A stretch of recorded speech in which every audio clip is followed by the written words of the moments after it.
Giant magical tractor snake आधुनिक दुनिया से कोसों दूर एक छोटा सा गांव था, जहां पर आज भी लोग पुराने जमाने की तरह जीते थे। आज भी नाग, नागिन, नागमणि इन सब पर बहुत विश्वास था। एक दिन गांव के चौराहे में एक सपेरा अपने सांप का खेल दिखा रहा था।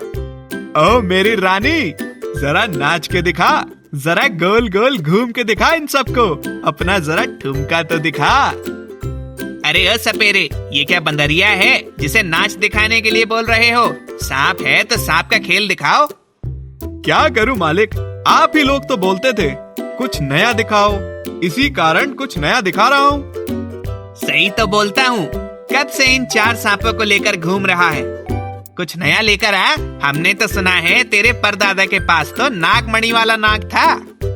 मैं भी चाहता हूँ मालिक कि नया सांप लेकर आऊं, लेकिन ये जंगल की पुलिस मुझे सांप पकड़ने ही नहीं देती। ऐसा बोल करके वो सपेरा अपने घर चला जाता है और लोगों की बातें सोचता है। तभी उसको अपने परदादा की वो पुरानी पोटली याद आती है। वो तुरंत उसे खोल के देखता है तो उसमें एक किताब निकलती है। अरे ये कौन सी किताब है? इसके बारे में तो मैंने नहीं सुना। सपेरा उसे अच्छे से पढ़ता है तो उसे पता चलता है कि तंत्र मंत्र और इच्छाधारी नाग नागिन को काबू कैसे पाते हैं और वो सब कहाँ मिलते हैं। अब मैं सब समझ गया। अब मैं किताब की मदद से उस जंगल में जाकर इच्छाधारी नाग नागिनों को पकड़कर लोगों को नए नए खेल दिखाऊंगा। फिर देखो मेरा कितना नाम होता है। दूसरे दिन वो सपेरा अपना नक्शा लेकर जंगल की तरफ निकलता है तो बहुत समय तक ढूंढने के बाद एक गुफा मिलती है, जिसके अंदर जाने के बाद उसे वहां पर एक इच्छाधारी नाग का बेटा दिखाई पड़ता है। अरे ये तो इच्छाधारी नाग का बेटा है, मुझे इसको तुरंत ही पकड़ना चाहिए। सपेरा तुरंत ही अपना मंत्र पढ़ता है और उस नाग के बेटे को अपने कब्जे में कर लेता है। तभी अचानक वहां पर नागिन आ जाती है। तू कौन है दुष्ट, और यहाँ क्या कर रहा है? जिसे देखते ही वो सपेरे पर हमला कर देती है और वो सपेरा अपने मंत्र से नागिन को अपने वश में कर लेता है। मुझे जल्द ही यहाँ से निकलना चाहिए, कहीं नागराज आ गया तो लेने के देने पड़ जाएंगे। सपेरा वहां से निकलकर अपने घर चला जाता है और दोनों को जाल में डाल देता है। दुष्ट, तू हमें यहाँ क्यों लाया है? आखिर तू क्या चाहता है? गांव में सांपों का खेल दिखाता हूँ। मेरे पुराने खेल से सब बहुत बोर हो गए हैं। लोगों को कुछ नया देखना है, इस कारण मैं तुमको पकड़ा हूँ। कल से तुम मेरे साथ चलोगी, नहीं तो तेरे बेटे को मार डालूंगा। दुष्ट, तूने लोगों के मनोरंजन के लिए हमें यहाँ लाया है। मेरे नागराज आएंगे तो तुझे नहीं छोड़ेंगे। अगर वो यहाँ आया तो उसे भी पकड़ लूंगा। ऐसा बोलकर सपेरा नागिन और उसके बेटे को लेकर चौराहे पर लोगों को नाग नागिन का खेल दिखाता है। इच्छाधारी नागिन होने के कारण वो बहुत सारे चमत्कार दिखाती है, जिसके कारण लोग बहुत खुश होते हैं। बेचारी नागिन के पास कोई और चारा भी नहीं था। वो सपेरा रोज अलग अलग जगह जाकर खेल दिखाता। कुछ दिन बाद जब इच्छाधारी नाग अपनी गुफा में आता है तो वो देखता है कि वहां पर नागिन और उसका बेटा नहीं रहते। अरे ये दोनों कहां चले गए? मैंने बोला था नहीं जाने को। इससे वो बहुत गुस्सा हो जाता है और इधर उधर बहुत ढूंढता है। तभी एक पंछी उसके पास आती है और उसे सभी बातें बता देती है, जिसको सुनकर नागराज गुस्से में एक बहुत बड़े नाग में बदल जाता है और जंगल से गांव की तरफ निकलता है और गांव में जाकर अपने बच्चों को ढूंढने लगता है और गुस्से में गांव को तबाह करता जाता है। ऐसे ही कई दिन बीत जाते हैं। एक दिन कुछ लोग बातें कर रहे थे। अरे यार, तूने सुना है एक बहुत बड़ा विशाल सांप अलग अलग गांव जाकर पूरे गांव को तबाह कर रहा है। पता नहीं वो क्या ढूंढ रहा है।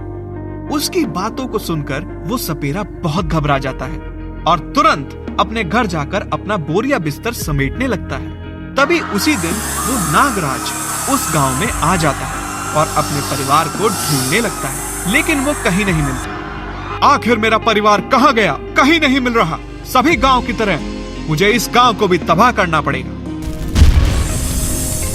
नागराज पूरे गांव को तबाह करना चालू करता है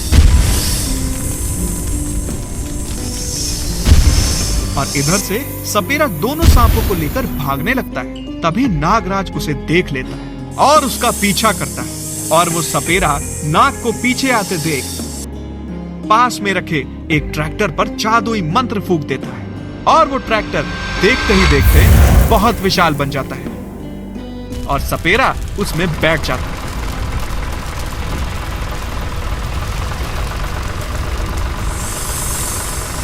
दुष्ट, तूने मेरे परिवार को क्यों पकड़ा है? आखिर तू क्या चाहता है?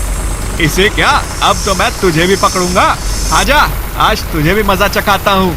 और ऐसा बोलकर वो सपेरा अपने विशाल ट्रैक्टर से नागराज पर हमला कर देता है और उधर नागराज भी उसके ऊपर हमला कर देता है। बहुत समय तक दोनों में हमले होते रहते हैं, लेकिन कुछ समय में नागराज की शक्ति कम होने लगती है। फिर भी इसके बावजूद वो अपनी अंतिम सांस तक लड़ता है, क्योंकि उसे अपने परिवार को बचाना था।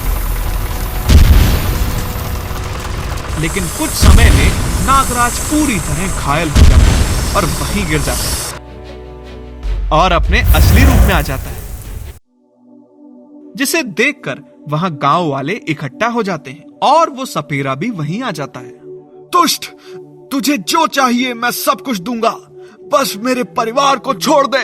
तूने उनको क्यों अपहरण कर रखा है? अरे सपेरे, ये क्या बोल रहा है? तूने नागराज के परिवार का अपहरण कर रखा है? हाँ, मैंने कर रखा है, क्योंकि आप लोगों को नए नए सांपों का करतब देखना था। मैं कहां से नए करतब दिखाता? इस कारण मुझे इच्छाधारी नाग नागिन को पकड़ना पड़ा। इसी के कारण इतने दिनों से आपका मनोरंजन हो रहा है। अरे पागल, नए खेल का मतलब तो तू कुछ और भी कर सकता था। हमारे मनोरंजन के लिए तूने बेचारे नाग नागिन को इतनी तकलीफ पहुंचाई। तू अभी इन सबको जाने दे, नहीं तो हम तुझे गांव से निकाल देंगे।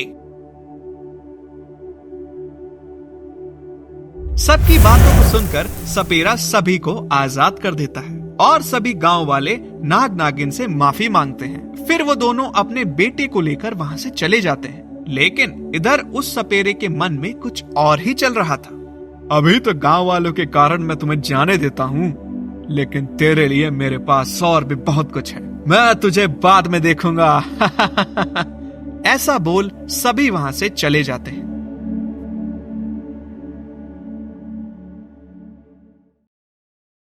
Giant orange truck Apple super car. धर्म नाम का एक आदमी फलों का व्यापार करता था। वो सीधे किसानों से फल खरीदता, इसी कारण फलों को दूसरों से बहुत सस्ता बेचता था, जिससे अन्य फल वाले उससे जलते और गुस्सा करते थे। एक दिन, ये साला पता नहीं फल इतना सस्ता कैसे बेचता है। हम भी तो मंडी से खरीदते हैं, लेकिन समझ नहीं आता ये कैसे इतना सस्ता बेचता है। हाँ यार, ये तो मुझे भी समझ नहीं आता। मुझे लगता है कि ये कहीं और से लाता होगा फलों को। और इधर धर्म के फल दुकान में बहुत भीड़ रहती है। आओ आओ भाइयों और बहनों, आज बहुत सस्ते में फल ले जाओ। कल से कुछ दिनों के लिए मेरा दुकान बंद रहेगा। ऐसा सुनते ही सभी लोग धर्म के दुकान से पूरा फल खरीद के ले जाते हैं। फिर धर्म अपने दुकान समेटते रहता है। तभी वहां पर गोपाल और राहुल आ जाते हैं। क्या बात है धर्म भाई, लगता है आज पूरा फल बिक गया। बस भाई, भगवान का कृपा है तो बिक जाता है। पता नहीं हमारे ऊपर भगवान की कृपा कब होगी। चलो भाई, मैं चलता हूँ, थोड़ा काम है। ऐसा बोल धर्म वहां से निकल जाता है। गोपाल वहीं जलते भुनते खड़ा रहता है। और कुछ समय में धर्म अपने घर पहुंच के बैठा ही होता है, तभी उसका दोस्त वहां आता है। अरे गोपाल भाई, कैसा है? अरे संजू भाई, आप बैठ। सब बढ़िया ना? सब ठीक है। सुन, मैंने सुना है नागपुर में जो संतरों के किसान हैं, वो अपना संतरा बहुत सस्ते में बेच रहे हैं, क्योंकि फसल खराब कर रहा है। इस कारण वो बहुत सस्ते में संतरे बेच रहे हैं। आप जल्दी से जाकर जितना हो सके संतरे ले आओ। वो सब तो ठीक है, लेकिन मैं इतने सारे संतरों को बेचूंगा कैसे? बेचते बेचते तो वो खराब हो जाएंगे। मेरे पास कमाल का आइडिया है जिससे आपकी बिक्री बहुत बढ़ जाएगी, पर थोड़ा खर्चा लगेगा। तुम उसकी चिंता मत करो, बस बताओ क्या करना है। संजू अपना प्लान समझाकर वहां से चला जाता है और दूसरे दिन एक सेकेंड हैंड ट्रक खरीदते हैं।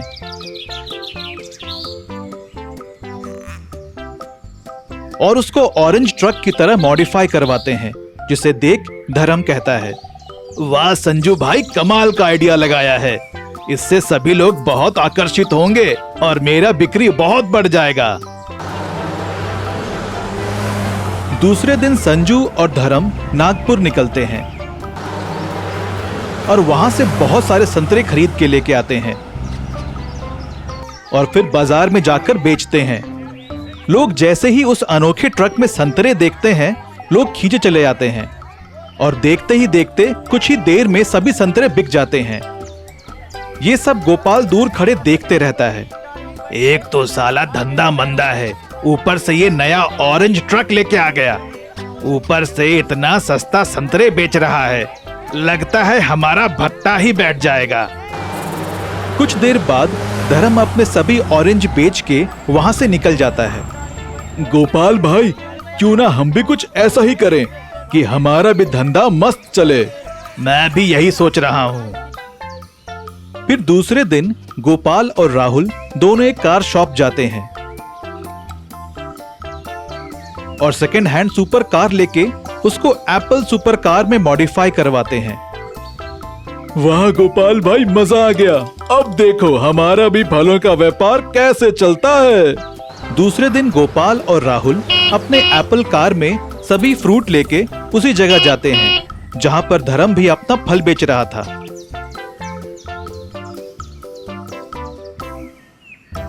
जिसे देख धर्म कहता है, वाह क्या बात है गोपाल भाई, आपका एप्पल सुपर कार तो बहुत अच्छा लग रहा है। भगवान करे आपके फलों का धंधा बहुत अच्छा चले। ऐसा सोच मैंने भी ये करवाया है।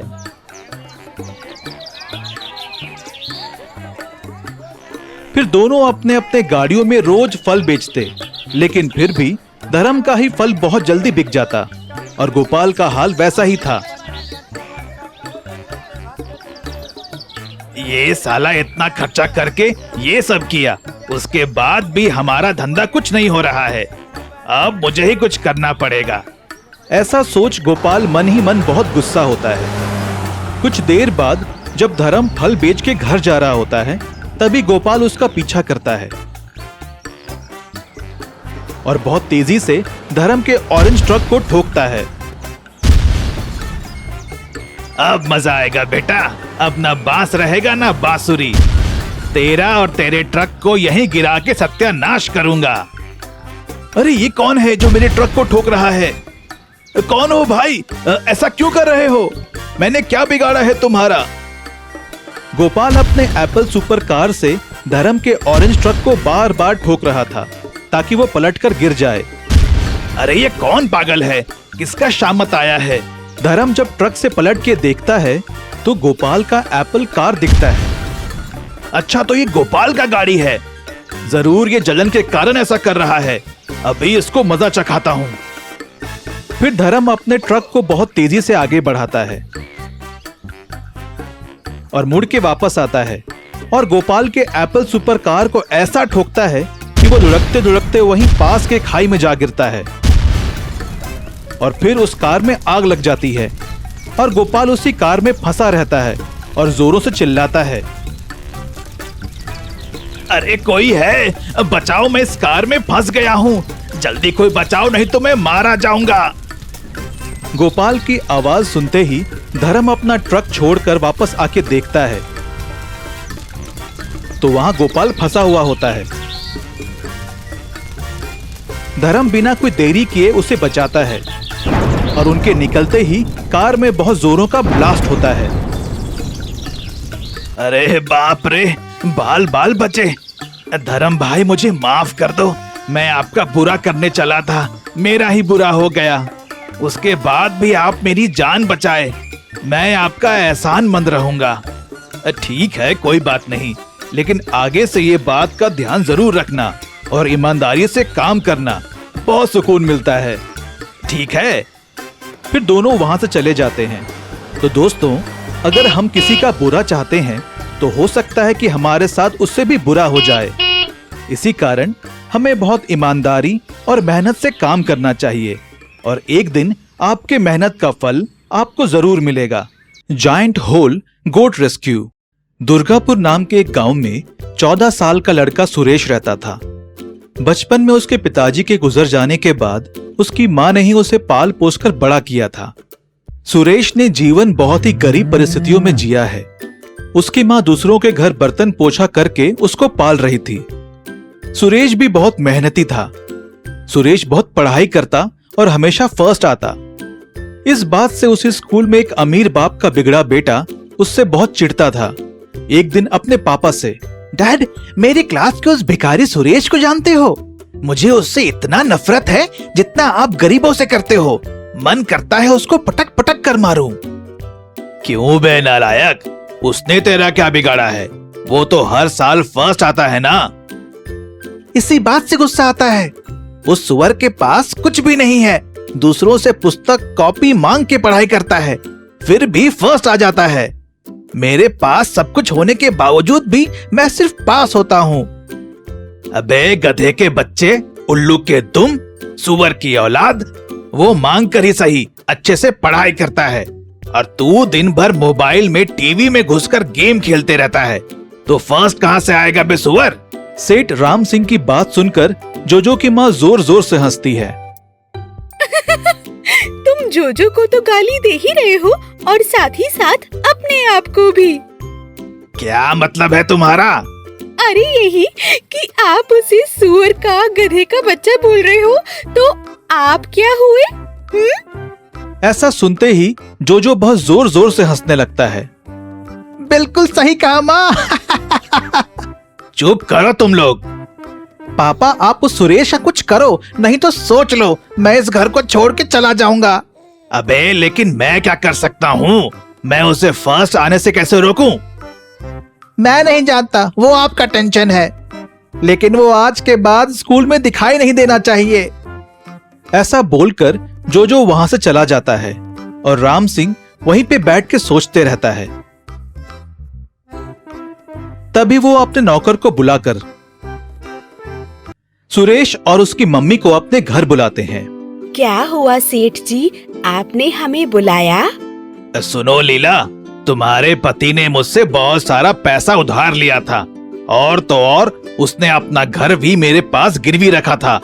कितने साल हो गए, मूल छोड़ो ब्याज भी नहीं आ रहा है।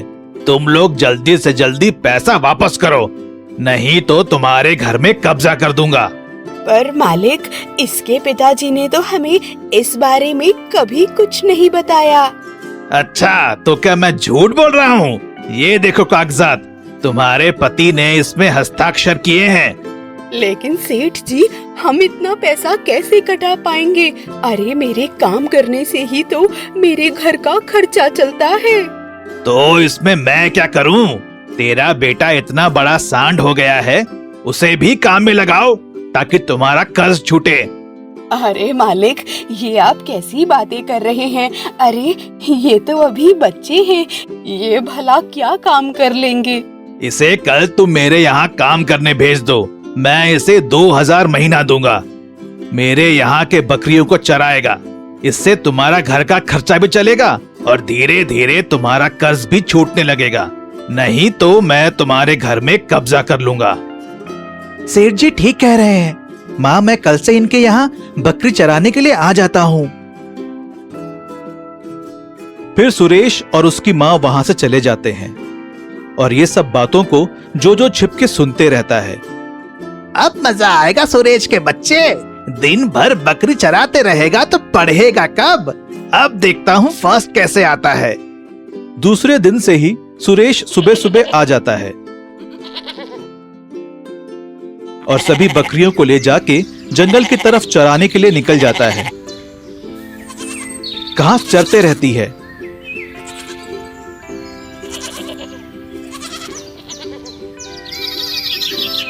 तभी अचानक एक बकरी एक बहुत बड़े गड्ढे में गिर जाती है और बहुत जोर से आवाज करने लगती है।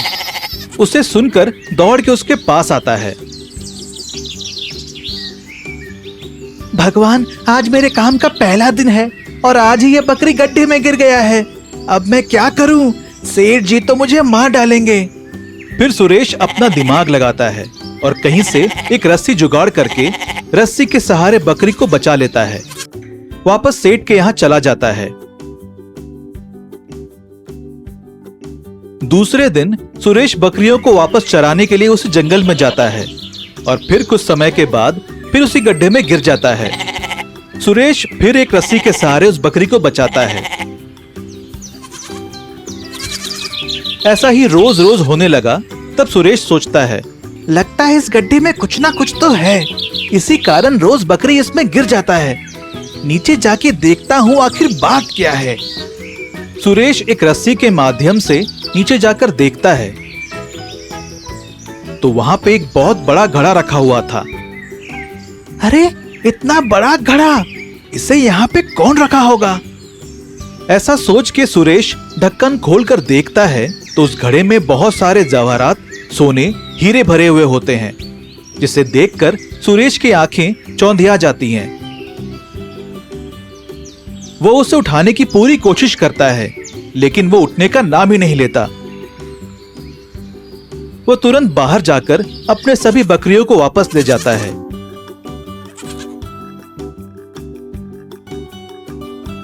और अपनी माँ को जाकर सभी बातें बताता है। अरे बेटा, लेकिन हमें ये नहीं पता ना कि ये किसका है, कहीं हम मुसीबत में ना पड़ जाएं। इससे अच्छा है चलो पुलिस स्टेशन चलते हैं और वहीं पर चलकर सारी बात बताते हैं। आप दोनों ने यह जानकारी देकर बहुत अच्छा काम किया है। उस खजाने में जितना भी निकलेगा उसमें से आपको 10% मिलेंगे। ये सरकार का नियम है।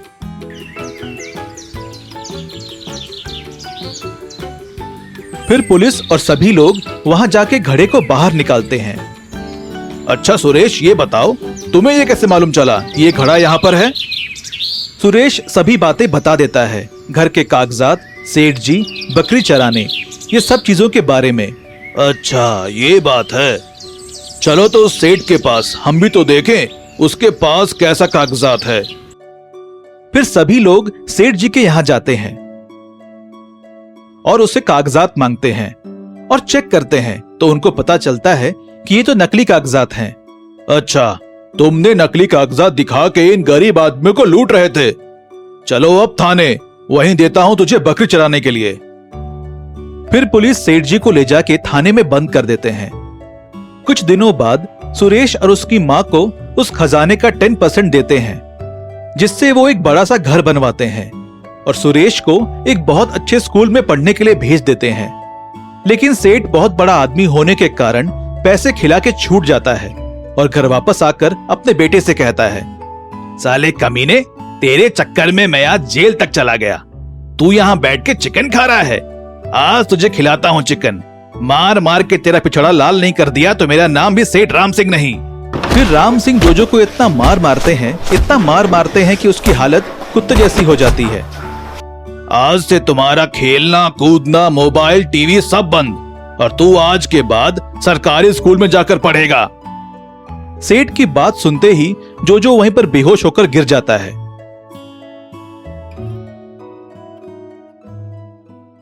Underground magical swimming pool house. Banaras से लगे एक गांव में कंजूस किशन, उसकी देहाती पत्नी शीला और उसका बेटा बंटी रहते थे। तीनों इतने कंजूस थे कि पूरे गांव में उनकी कंजूसी के मजाक उड़ाए जाते थे। एक दिन शीला कहती है, सुनो जी, आजकल सरकार ने क्या नियम बना रखा है, हाँ? पानी का कनेक्शन तो दिया, उस पर हजारों का बिल हाड़ रहे हैं। मैं तो कहती हूँ एक कुआं ही खुदवा लो आप। सही कह रही हो तुम। कुआं क्यों, मैं तो सोच रहा हूँ तालाब ही खुदवा लूं, दूसरों को भी पानी बेच दिया करेंगे। लेकिन पिताजी, तालाब क्या फ्री में खुद जाएगा? उसके लिए भी तो आखिरकार पैसे खर्च करने ही पड़ेंगे। अरे बेटा, तेरा बाप हूँ, मैंने कुछ तो सोचा ही होगा। आपको अभी पता चला जी कि आप इसके बाप हैं? चुप कर गंवार औरत, आगे तो सुन ली होती। हाँ पिताजी, आप बोलो। मैं ये सोच रहा हूँ बेटा, क्यों ना गांव वालों को ही चूना लगाया जाए, ये कहकर कि तालाब खुदाई के बाद आप सभी को फ्री में पानी दिया जाएगा। हे भगवान, अब पानी बेचने का भी काम करेंगे आप? माँ, तुम्हें कितनी बार कहा है कि बीच में मत बोला करो जब बात समझ में ना आए। आप बोलो पिताजी, क्यों ना हम झूठ बोले गांव वालों से, फिर जब तालाब खुदाई का काम पूरा हो जाएगा तब हम अपनी बातों से मुकर जाएंगे। लेकिन हम पर कोई विश्वास करे तब तो पिताजी, और ऊपर से तालाब बनाने का टैक्स अलग। जी, आप तालाब के बदले शहर वाला तालाब क्यों नहीं बनाते, जहाँ सब आदमी औरत पैर हाथ मार कर नहाते हैं और छोटा छोटा कपड़ा चश्मा पहनते हैं। उसे शहर वाला तालाब नहीं, स्विमिंग पूल कहते हैं अम्मा। आइडिया बुरा नहीं है बेटा। चलो फिर कल से गांव वालों के साथ मिलकर स्विमिंग पूल खुदवाने की तैयारी करते हैं।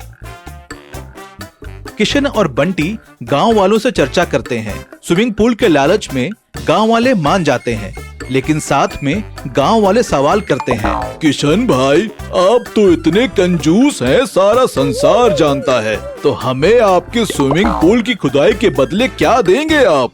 अरे मेरे भाइयों, आप सब चिंता क्यों करते हैं? सबसे पहले तो स्विमिंग पूल की सदस्यता रहेगी आप लोगों की। जब चाहे तब आप स्विमिंग पूल में तैर सकते हैं। और दूसरी सबसे महत्वपूर्ण बात, जब हमें स्विमिंग पूल से फायदा होगा तब आप सभी में ये बटेगा। तो बोलो, शर्त मंजूर है? चलो एक बार और आप पर भरोसा करके देखते हैं। गांव वाले किशन और बंटी के साथ मिलकर स्विमिंग पूल की खुदाई में जुट जाते हैं। जैसे ही स्विमिंग पूल बनकर तैयार होता है, रातों रात किशन और बंटी स्विमिंग पूल के ऊपर एक घर बना देते हैं, ताकि गांव वालों को यह बोल सकें कि स्विमिंग पूल गायब हो गया। अगली सुबह गांव वाले किशन के नए घर के पास आते हैं। ये क्या किशन भाई, कल तक तो हमने स्विमिंग पूल बनाया था, फिर ये घर किसने बना दिया? वही तो मैं भी परेशान हूँ। आखिर मेरा स्विमिंग पूल गया कहाँ? रह गई बातचीत घर की, तो मैंने सोचा कि स्विमिंग पूल के बाजू में ही घर बना लूं, ताकि आने जाने में कोई दिक्कत नहीं होगी। लेकिन यहाँ आकर देखा तो स्विमिंग पूल ही गायब है।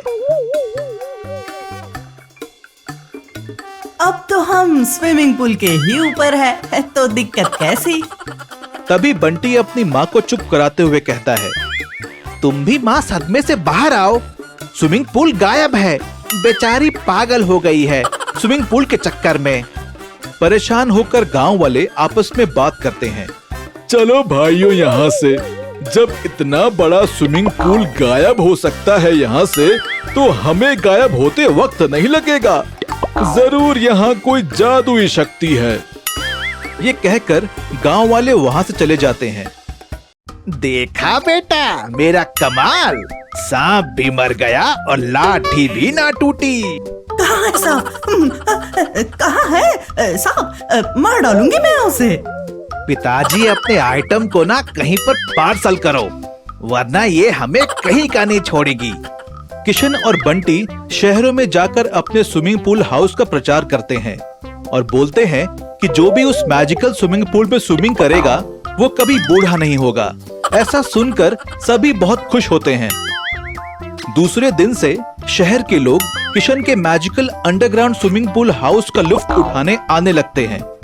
किशन और बंटी शहर के लोगों से कहते हैं, ये जादुई स्विमिंग पूल घर है। आप जाएंगे इस घर के अंदर, लेकिन पहुंचेंगे स्विमिंग पूल में। उसका पानी का जादुई रंग पीला है। यह खुद ब खुद प्रकट हुआ जादुई स्विमिंग पूल में। हाँ, सभी गाय और भैंस पेशाब जो कर दिए हर पानी में। क्या बोले? अरे कुछ नहीं सर, जादुई पीले फूल के एसेंस का कमाल है। लोग खुशी से पैसे दे देकर उस magical underground swimming pool house पे जाने लगे। तभी एक गांव वाला वहां से गुजरता है। क्यों किशन भाई, आज कुछ विशेष है क्या? इतनी भीड़ लगी है तुम्हारे घर के सामने? अरे अरे नहीं भाई, ये सब तो हमारे रिश्तेदार हैं। हमने इस नए घर को बनाया है तो सभी घर देखने के लिए आ रहे हैं। अच्छी बात है, चलो हम भी देखते चले। अरे काका, आप तो गांव के ही हैं, आप तो कभी भी देख सकते हैं। दरअसल ये मेहमान दूर से आए हैं। सही कह रहे हो बेटा, चलो कभी और सही। इतना बोलकर गांव वाला चला जाता है। तभी किशन और Bunty magical underground swimming pool house में जाते हैं तो देखते हैं कि उसकी पत्नी शीला कपड़े धोने के साथ साथ गाय और बैल को नहला रही है। स्विमिंग पूल का लुत्फ उठाने आए लोग गुस्से से चिल्लाने लगते हैं, हमारा पैसा वापस कीजिए, इस गंवार ने पूरा स्विमिंग पूल को खराब कर दिया। आप सब चिंता ना करें, इसे मैंने ही कहा था ऐसे करने। दरअसल मेरी पत्नी एनिमल फ्रेंडली है। एनिमल फ्रेंडली नहीं कहते पिताजी, इसे कहते हैं गई भैंस पानी में। जरा पीछे मुड़कर तो देखो। जैसे ही किशन पीछे मुड़ता है, सारे गांव वाले जूते चप्पल डंडा लिए खड़े रहते हैं। हमें तो पहले से ही शक था किशन भाई, और शक यकीन में तब बदला जब इतने मेहमान तुम्हारे घर देखा। मेहमान वो भी तुम जैसे कंजूस के घर। आप सब कृपया करके चले जाइए, इस जादुई स्विमिंग पूल हाउस में जहर मिला है और थोड़ी देर रहे तो आप मर भी सकते हैं। इतना सुनते ही सभी शहर से आए लोग जैसे रहते हैं वैसे ही भागने लगते हैं। तभी पुलिस आती है और गांव वालों की शिकायत पे किशन और बंटी को जेल में डाल देती है। चलो दोनों बाप बेटे, अब जेल के अंदर स्विमिंग करना।